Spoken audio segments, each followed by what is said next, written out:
ஸ்கின்ல இப்படி இருக்கா, இல்லை இப்படி இருக்கா, இல்லை இப்படியா?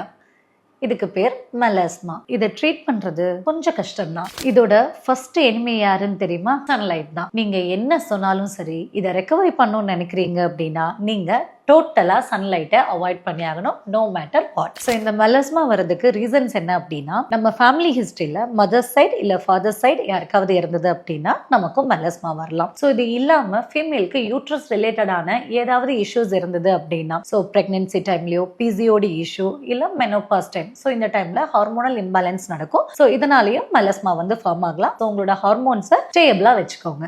இதை ரெடியூஸ் பண்ண உங்களோட ஸ்கின் கேர் ரொட்டீன்ல டிண்டட் சன்ஸ்கிரீன் ரெகுலரா ஃபாலோ பண்ணுங்க, இன்டோர் ஆர் அவுட்டோர் நீங்க எங்க இருந்தாலும். இது இல்லாம compounded topical hydroquinone, kojic acid, tranexamic acid அந்த ஸ்பாட்ல மட்டும் அப்ளை பண்ணிட்டு வரலாம் உங்க டெர்மட்டோட அட்வைஸோட. இதெல்லாம் ஆல்ரெடி பண்ணிட்டேன், எனக்கு ரெக்கவரி ஆகலன்னு சொல்லி ஃபீல் பண்றீங்களா? இமீடியட்டா சாஷாவோட மெலனோவா ஸ்கின் ப்ரோக்ராம் என்கொயரி பண்ணுங்க.